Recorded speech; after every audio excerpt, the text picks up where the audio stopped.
So it's my pleasure now to welcome our head coaches, first of the 11th ranked Ole Miss Rebels. I've had a great time in the city of Atlanta. What I'm happy about is that Adisa put that out on social media, and this was one of the few ones that Lane didn't retweet with a smiley face, because Adisa's playing in the game. Able to continue to grow and learn. I think that, there's probably a lot of things I don't do well.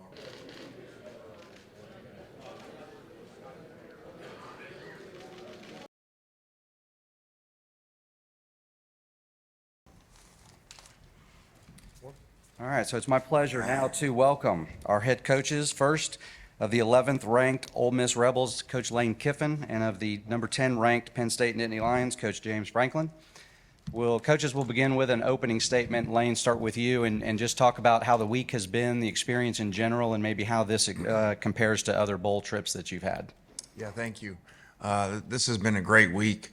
Our players and staff have had a blast, so many neat events. So we thank everybody for putting those on. Hotel's been great. Georgia Tech's practice facility has been very helpful. So we're excited to be here. This is a huge challenge for us, playing one of the top teams in the country, one of the best coaches in the country, and number one defense by far in the country. So we have our hands full, and very excited to be here and excited to be playing in this bowl and in this setting. All right, Coach Franklin? Yeah, just briefly, if you guys don't mind, I'd like to recognize two of our beat writers. Pat Principe of WGAL TV has been covering Penn State for 34 years. And David Jones from the Harrisburg Patriot News has been covering Penn State for 33 years. Both are retiring, and this is their last game. I'm not sure, are those guys here with us today? You mind standing up real quick?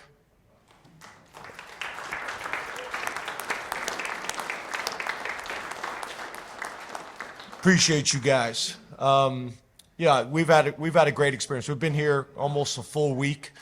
I've had a great time in the city of Atlanta. Chick-fil-A, Peach Bowl have been phenomenal. I want to thank Georgia Tech as well, and Coach Keys allowed us to use their facility. We were there one day, and then we've been over in the stadium practicing the other days, which is a phenomenal facility. So we've had a great experience. Been treated in a first-class manner. The hotel's been great.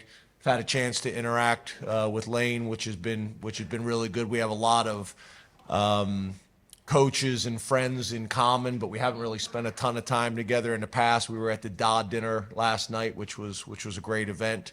But we're excited about playing a really good opponent in SEC country. I've been a head coach in the SEC as well, so I'm very familiar and got a ton of respect for Ole Miss specifically and the conference as well. And it should be a great game that's sold out, and we're looking forward to it. All right, thank you, Coach. All right, we'll go ahead and move into questions for the coaches. If you would, raise your hand. We'll get a microphone. Please give us your name and your affiliation and to whom you're addressing your question. Where are we going to start? Okay, let's start right here in front row on the left side. Hey guys, thanks for the time. Joe Smeltzer, Nittany Sports Now. James, now that we know that Saturday will be Adisa's last college game, what would you say about what he has meant to this program, and what's the biggest way you've seen him grow over his time at Penn State, whether that's on or off the field? Well, what I was happy about is that Adisa put that out on social media, and this was one of the few ones that Lane didn't retweet with a smiley face, because Adisa's playing in the game, so that was good. But yeah, Adisa's a great Penn State story. Kid out of Canarsie High School in New York, has really come to Penn State and thrived. I think you guys all know his story, and his family really maximized his time and experience at Penn State. I think he improved his stock as a football player over his entire career, but specifically this year, I think he's going to end up getting drafted really high. Graduated from Penn State, really just did it right. We talk about high production, low maintenance guys all the time. He's a perfect example of that. But I'm a big Adisa Isaac fan. His mom has been phenomenal through this entire journey as well. And I think he's just a really good example. You know, I'm still a big believer in the college athletics model, and I think Adisa is a perfect example of a young man that took advantage of that, and specifically Penn State. And I'm looking forward to watching him play this last game. I think he's gonna play really well. All right, we'll stay on the left side, second row. Hey, right here. Jared Parker, 6 News. My coach is for Coach Kiffin. My question's for Coach Kiffin. Some of the Penn State defensive players have taken note of your team's tempo, and I know the Penn State defense versus the Ole Miss offense has been a topic of discussion this week. What do you expect the Penn State defense to kind of throw at you to disrupt your tempo tomorrow? Well, maybe James will answer that question for us. I don't know. I think it's very complicated with new coaches, with Manny moving on. So I think everybody, that first assumption is, oh, that's great for the opponent because the coordinator is not there. But that's also complicated because play callers have tendencies. So we don't know what really to expect. We know that it's a major challenge of phenomenal players and a really good scheme. And I don't think the coach matters as play caller. Under Coach Franklin, the defense plays really hard, regardless of who the coordinator is. And they have a special thing over there with the way that they play and the style that they play. So this is a huge challenge. All right, next question. All right. Fourth row on the left. Coach Franklin, Greg or Paul? Excuse me? Greg or Paul? Greg or Paul? Look at Chris. What do you say? The question is Greg or Paul? I'm not following you. Kincaid or Paul? Don't worry about it. Yeah. Okay, that really didn't work out the way we had planned. It's early, and I haven't finished my first cup of coffee. Kincaid. Yeah, Kincaid. This is for both coaches. What have you guys decided in terms of will you or will you not have sideline iPads and also in-helmet communication for this game? Yeah, I'm still trying to figure out what that was. Was it like some inside joke that Yes. we were supposed to know? Yeah, I guess I was specifically. I'm still not totally. Okay. Yeah. But yeah, I think the way the NCAA set up the bowl was that both teams had to agree to use the technology, and for whatever reason, you know, we've not decided to do that, so we will not be using it from what I understand. But that was an option. Yeah, we decided on our side not to. Just we're used to a system in college football how it's been, and I don't know necessarily with the style that we play that would be as beneficial to us as maybe it would be to some other people. All right, I'm staying on the left side in the third row. Rich Scarcella, Writing Eagle. This is for Lane and James. Lane, what have you seen from Penn State quarterback Drew Aller? And James, what have you seen from Ole Miss quarterback Jackson Dart? Yeah, I think he does a phenomenal job taking care of the ball, first off, and commanding the offense, getting the ball to the right place. And then when it's not there, breaks down, does a really good job of vertical scrambling and making plays and moving the sticks. So those guys are always really challenging because they're going to win a lot of games by the style that they play. They complete the ball, they don't turn the ball over, and they don't make negative plays. So they've done a great job. Yeah, you know, Jackson and Ole Miss, I think the thing that jumps out from my perspective is balance. And a lot of times when you talk about balance, people think you're talking about running the ball 50% of the time and throwing the ball 50% of the time. And the reality, they have done that too. I think, you know, maybe the perception of Lane and Ole Miss is throwing the ball all over the field. But their running back is a challenge, and I think they do a great job of running the ball and running into advantageous looks. But the other thing when you talk about balance in my mind is also being able to spread the ball around the field, that there's not one receiver that you have to stop, They got 3 receivers that have all been really productive, probably the best combination of production at the receiver position that we've faced this year. And obviously they've been able to run a ton of plays, and that's a combination of tempo, but just as much tempo as it is offensive success. They've been successful, so they've been able to put drives together and get on the field and get off the field. So, I think the quarterback has done a really good job of being able to make plays with his feet, being able to make plays with his mind, and be able to make plays with his arm and distribute the ball to multiple playmakers that Lane and their offensive coordinator have done a really good job of putting in really good positions to make plays. All right, we're going to go over to the right side in the 4th row. For Coach Kiffin, you've embraced social media and haven't been afraid to speak your mind publicly. Was there a moment in your career or something that happened that allowed you to feel comfortable start doing that more often? Yeah, actually, it started when a long time ago the NCAA allowed us to direct message kids on Twitter, but we couldn't text on our phones. So that leads into a lot of rules that make no sense and ones that we live in now. But so really that's why it started. So as a coach, that was your only way to communicate in certain periods of the year.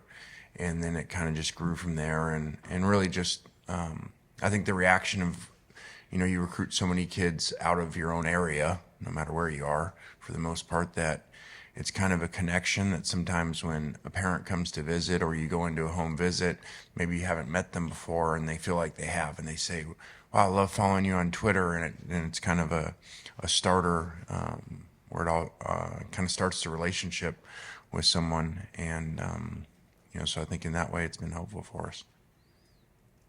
All right, take our next question right here, front row on the right. Hi there, Ali Barubi, Nittany Nation. For both of you, you're ending the regular season, heading into the Peach Bowl as top 12 teams. What does that say about the state of your program at the end of 2023 and how you can take that into 2024 with a Peach Bowl win for either one of you? Well, I think that, it's been a really exciting season for us. Probably some similarities with 2 losses to 2 of the elite teams in college football. And for us to be in a position in our program, having never won 11 games, is really amazing for these players. And especially to me, the way that we built our team, whether it's right or wrong, is very heavy through the portal. And so a lot of new players. So I commend our coaches and our players of coming together. That's not very easy. Otherwise, free agency, these dream teams, when people put them together in professional sports or NBA, they don't always work.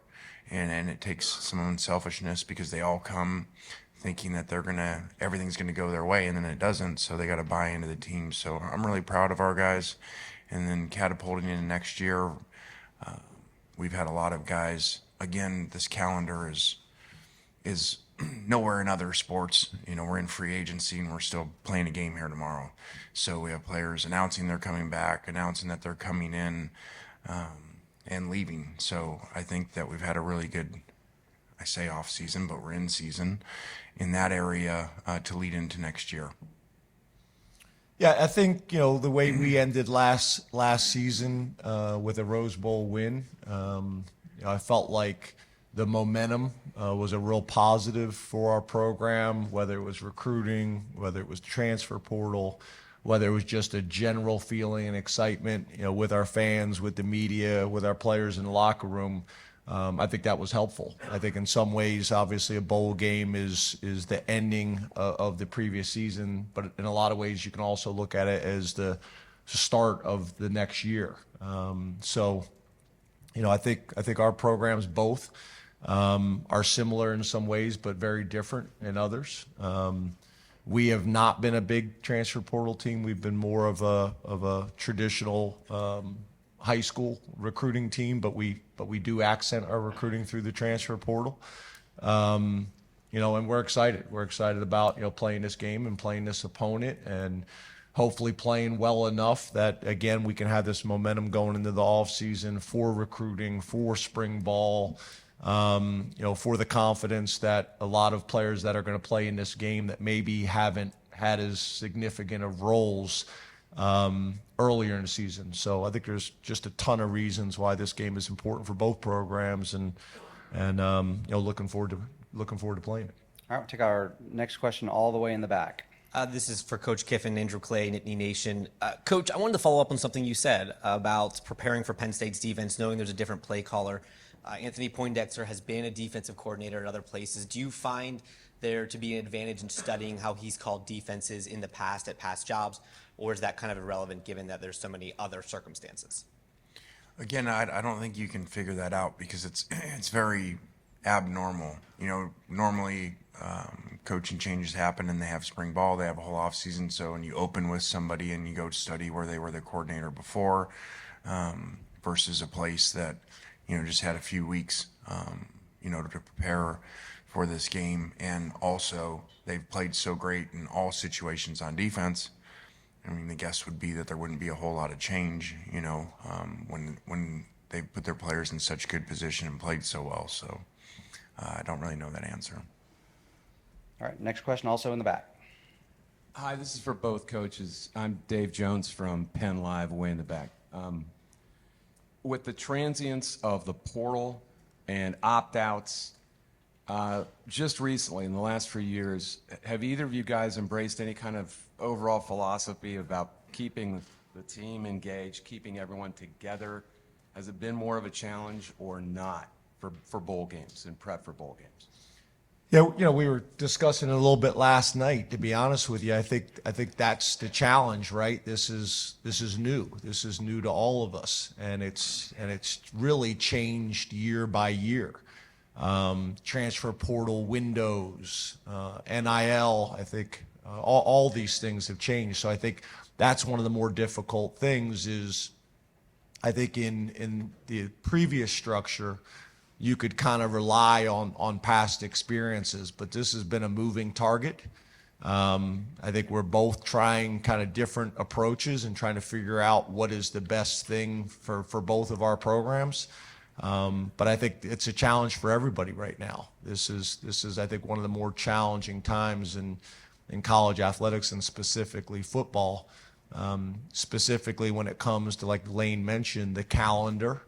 And the bowl games specifically, and obviously the information that the players are getting from multiple, resources. All right, next, all on the camera platform in the back. Back here.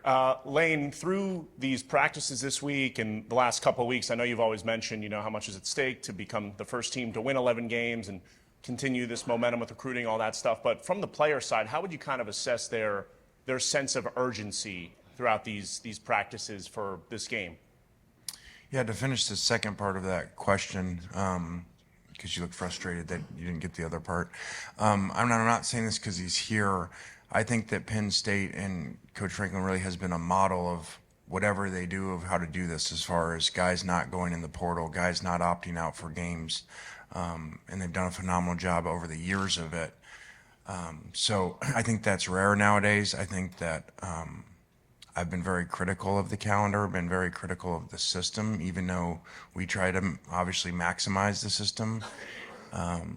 But it's really not good. In talking with a lot of coaches over the last 2 weeks, there's been a lot of struggles, and it's a poor system.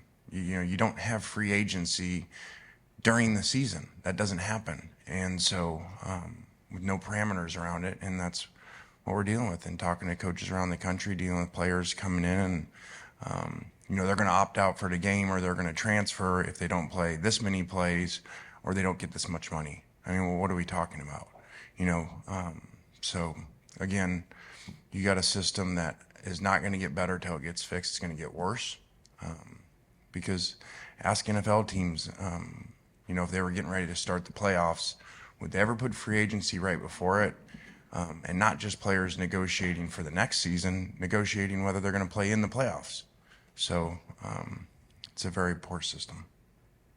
All right, next question here, back row on the right. John Sauber, Center Daily Times. James, is Johnny Dixon with the team, and do you expect him to play on Saturday?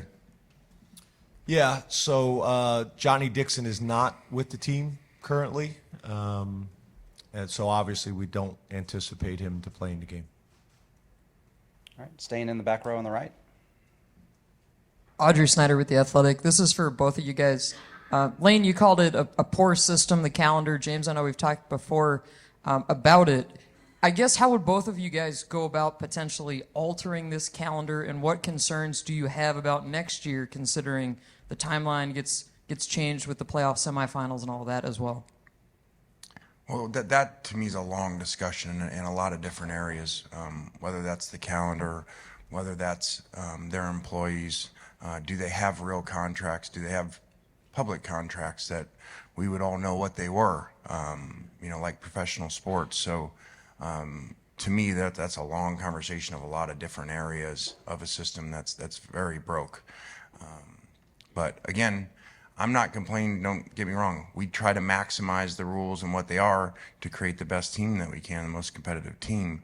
But it's really, again, you just heard my kind of speech on it. It makes no sense, and it doesn't happen anywhere in professional sports to have a system like this, where again, you have free agency that now you can go in whenever you want, and you can go in multiple years and change teams whenever you want, and you can change before postseason happens.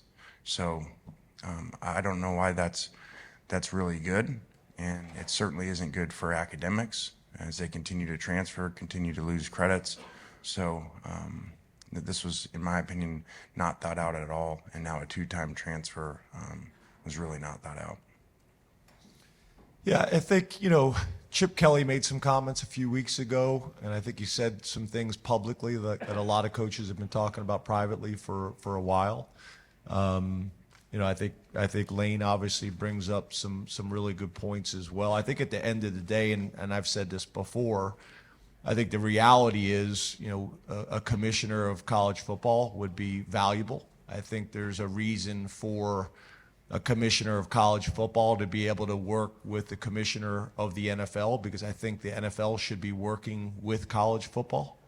And then I think the commissioners of the major conferences really all need to get into a room together and really spend some time working through all these issues. And I think Lane's point is a good one. We could talk about this for a long time, but right now, the way I see it, the commissioners of the conferences are the best people to solve these problems. Get them all into a room together.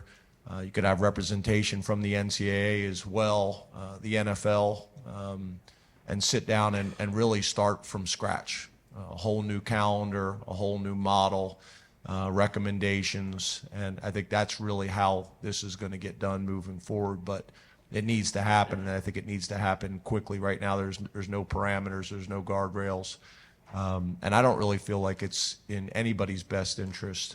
And I think, to Lane's point, I don't want it to be misinterpreted. I've been supportive, and I think most college coaches have been supportive of the players, being able to earn. I think everybody would agree with that. But I think right now there just needs to be some parameters, and everybody needs to be kind of working under similar constraints. I think that would make a ton of sense for everybody involved. And I think me and Lane came up in this profession where it was started, the starting point was based on education. And right now, there's not one rule or decision being made based on education. And I think there's a way to really balance both and be able to get both things done. All right, over here on the aisle on the right side. Jeff Nyberg, Philadelphia Inquirer. This question's for James. You guys have had a lot of success, been on a lot of these New Year's Six games, but last couple of years, obviously, haven't gotten over the Big Ten hump at the top. How do you balance that success with that reality and where the program is, and how much are you looking forward to an expanded playoff? Yeah, well, I think the first thing, when you're at a place like Penn State, you embrace, the expectations. That's why you came here. And that's for our players, and that's for the coaches, and that's for myself. So, we embrace the high expectations. But I do also know that we take a lot of pride in the consistency and how we've been able to play over the majority of our time at Penn State. And I think sometimes people take that for granted and don't realize how challenging that is in today's college football. So For us, it's being appreciative and recognizing what we have done well, but then also taking a deep dive and being very, very transparent, and saying, where do we need to grow? How do we get better? And how do we attack those things? And I think one of the things I've been pretty vocal about is, really our first year with alignment, from the chair of the board to the president of the university to the athletic director who played football in the Big Ten, and myself. This is a situation really in my 10 years that we have not been in, and I think that's going to put us in a very powerful position moving forward. All right, all the way back in the platform. Joseph Doring, WLBT. Coach Kiffin, your career has taken you from West Coast to East Coast. Now, obviously, here at Ole Miss, you've had a lot of experience in these past 2 decades, but just to be able to get here today, if it were this time next year, we would be talking about a playoff. But right now, if you'll just take me through what it's like to be a head coach and how you got here to this point. Well, I've been very fortunate and blessed to have a lot of opportunities. Grew up in the profession with my dad, and got a lot of opportunities because of that, and then to be able to work for some amazing coaches and be offensive coordinator on national championship teams for Pete Carroll and Nick Saban. So I'm very fortunate that way, and then just been able to continue to grow and learn. I think that, there's probably a lot of things I don't do well or we don't do well as a program, but I think we do evolve well, and we change, and we think outside the box, change with the rules, whether that's, the plain rules of the game and our offensive system, or whether that's the portal and transfers and NIL. So I credit our coaches a lot with that. All right, right side, about halfway back. Thank you very much. This question is for James. Tyler Downey from Lines 24/7. You were able to get your coordinators on board here in December. Now that process is about done, what have you accomplished with Andy and Tom, respectively, this month with getting them on campus and down here in Atlanta? Yeah, I think like Lane mentioned, it's not ideal. Obviously, we'd prefer to be in a situation where, our staff was still in place. Obviously we've had turnover at both positions or change at both positions for different reasons. But I think the value of having these guys here, not in coaching roles, I think is going to allow the transition to go smooth. We did this when we hired Manny. Brent Pry left to go be the head coach at Virginia Tech. And Anthony Poindexter was in a position to call the defense and be the defensive coordinator in the interim, and did a phenomenal job. But I think Manny being with us, building relationships with the players, getting familiar with the staff, understanding the culture and how we operate from an organizational perspective, I think really allowed him to hit the ground running the day after the bowl game. And I think, the model that we're using with both coordinators, during this bowl prep period, I hope we don't have to do it again, but I did think there was value in it last year. And talking to both, Tom and Andy, I think they think it's been invaluable. Things that they like, things that they have questions about, we're able to kind of work through those things, and I think it'll be really valuable for us moving forward. All right, we're going to go back to the left side in the second row. Coach Kiffin, this is Kyle Golick of Mike Farrell Sports. Many in the media, including myself, have dubbed you the Portal King. And through traditional recruiting, you usually have top 20 classes. How do you balance the needs for both between the portal and recruiting? And do you feel through that balance, Ole Miss can get over the Alabama and Georgia hump in the SEC? Well, I don't think many people have gotten over that hump. So I know that we get criticized, when you don't get over the Alabama hump and Georgia, but really outside of the one LSU year, I don't know many people have. But in my opinion, you build a roster, you build a roster different depending on where you are and a lot of variables. And where we are at Ole Miss, I just feel that this is the best way to do it. We're very heavy portal, probably is,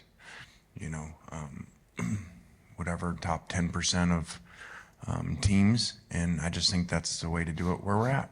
And that may change someday, even where we're at, as we maybe experience more success on the field in games like this, and are able to sign more five-star type of high school players. So it just is what it is now, and I think eventually the rules will change some too, and we'll just continue to evolve with that. And there's a good and bad to all of it, you know.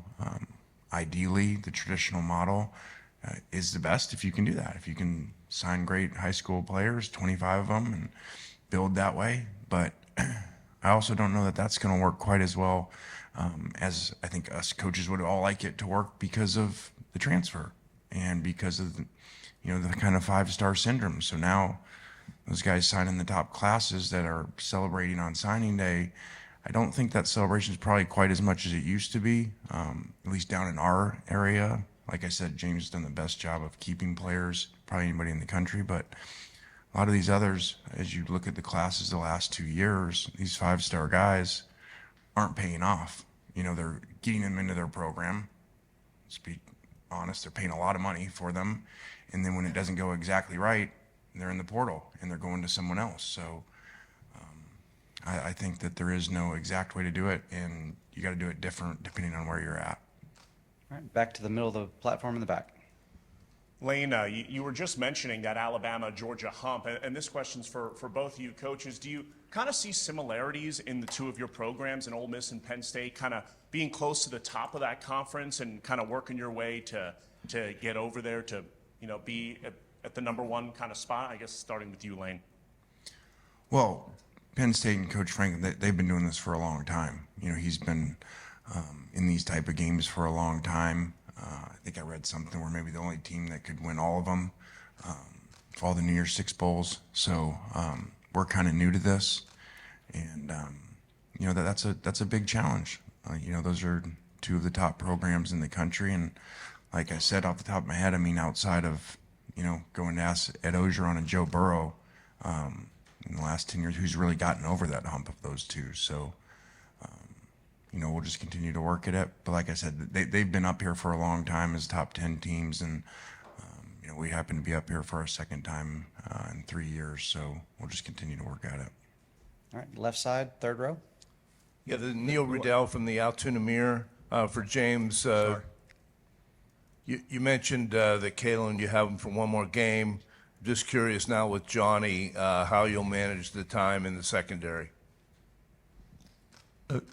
How we'll manage the time the playing time. Who else are you counting on in the secondary? Yeah, we'll play all the other guys that have played this year. They'll have a more significant role. I think that's going to be in some ways an opportunity and an exciting opportunity for them and for us. Obviously, it's going to be challenging because of the type of wide receivers and offense that we'll be playing.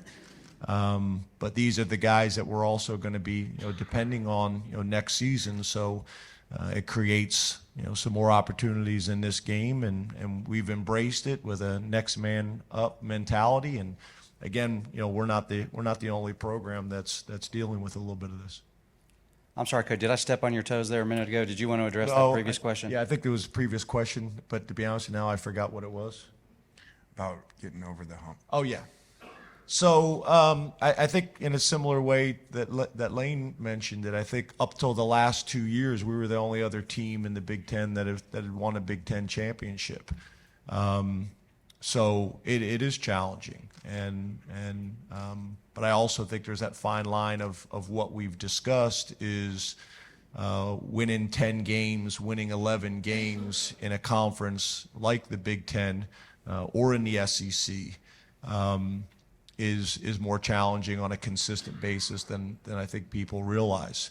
And then after that, it's being very, very transparent and honest with yourself and your entire program of what you need to do to take that next step, whether it's recruiting at a higher level out of high school, whether it's going more into the transfer portal. I think Lane's point was a really good one. The high school model really only works anymore if the players and their parents will stay and allow them to be developed. If you put all your time into high school prospects, but they won't have the patience and take the time to allow you to develop them, then all you're really doing is developing them for somebody else's program. So that's the challenge. You know, I hear high school coaches and sometimes players being frustrated that some programs are being more portal heavy. Well, I think that's part of the discussion that needs to happen. Are you gonna come here and allow yourself to be developed over 4 to 5 years? The problem is none of them see themselves that way. They all think they're going to be the 3-year model. So it's challenging, and I think all of us have to look at our programs specifically and the regions of the country that we're in, and what's going to be in our program's best interest moving forward. And they're not easy discussions. All right, we've got time for a few more. We'll go next to the front row on the right. Hey Lane, hey James. Megan Hall with USA Today and For the Win. Wanted to ask both of you these questions because I asked your players and your staff, no pressure because they had great answers, so I'm counting on both of you. James, for you, Wawa or Sheets? So you're putting me in a tough spot. It's kind of like we're in central, for everybody in here that maybe doesn't cover Penn State closely, we're in central Pennsylvania, so right in the middle of the Eagles and the Steelers. And I grew up just outside of Philadelphia, so I'm a Wawa guy. But now I live in central Pennsylvania, and it's Sheets. Lane's looking at me like I'm crazy. He probably doesn't know what Wawa or Sheets is. But I think I got to stay with Wawa. I got to stay with my roots and kind of where I grew up. But I have really learned to appreciate Sheets being in central Pennsylvania. All right, Lane. So And I'm willing to negotiate if Sheets or Wawa would like to work with our players moving forward with some NIL opportunities. I think I'm willing to negotiate. And if they don't, respond to his negotiations the way he wants, he's not going to coach the game tomorrow. So. That's what we deal with now. All right, Lane, question for you is, I obviously know you're a huge Taylor Swift fan, and I asked your team about it. Yeah, I just saw you blink. I know, I'm sorry. But I asked your team what their favorite Taylor Swift song. So that same question to you, and can you sing it for us? I can't sing, and nor will I right now. Lane, we all think you should, though. I know. I don't know. She's got a lot of great songs. I just think she's really amazing that she can connect to so many people. And, I kind of think a lot of times movies, songs nowadays, it's like how fast can people pump them out and make money? And I feel like hers, she takes a lot of time, and there's a lot of meaning in them, and they can relate to a lot of people. So I don't know that I can pick just one. All right, we're going to go left side, about 5 rows back. Question for both coaches. Shane Thomas with CNHI. James, you talked about the Martin Luther King Museum for your players and that experience. For you, how has that experience been for you, and how significant is it for you? And Lane, what has kind of been your favorite experience from the bowl so far? Yeah, it's interesting because it's kind of going back to what we talked about earlier with, I think, the challenge with college athletics and specifically college football. And when we got into the profession, a huge part of that was the educational component. And I think that's being de-emphasized with a lot of the rules that are being passed, or changes in rules that are being passed. And I think whenever you can take time with your team to pour into them experiences and opportunities, like being able to go to the Martin Luther King exhibit, was powerful. I think the bowl, had it as an optional experience. We made it kind of mandatory for our team. We didn't tell them that it was optional. We just kind of put it on the schedule and went. And I think it was great for all of our players. I know it was great for me personally, as much as I feel like I knew a ton about Martin Luther King and the background and the significance for our country and race relations. I learned a ton myself at 51 years old that I didn't know. and being able to go into the Ebenezer Baptist Church and take that all in was powerful. To think about that time in our country as a black man at 35 years old to win the Nobel Peace Prize is amazing. But I thought it was a great experience for our coaches. I think it was even more powerful for our players. A number of our players had been there before. But also, I think through the bowl, we were able to get maybe a different and more significant experience with the tour, which was also great and very, very appreciative. So, and we've been fortunate on a lot of these different types of trips to be able to gain some perspective and some experience. So it was powerful for us, and I'm glad we did it, and I would do it again. All right. Coach Kiffin, your favorite experience? Yeah, I thought that both teams being at the College Hall of Fame with so much tradition and history there, and being able to see that, but then to have a competitive environment where they were playing a game show, and it was really neat to see guys be comfortable and be competitive in that environment. So I thought that was pretty cool to be part of. All right, we'll end it there. Coaches, if you would, we're going to do some quick photos here with the trophy, and Gary and Bob.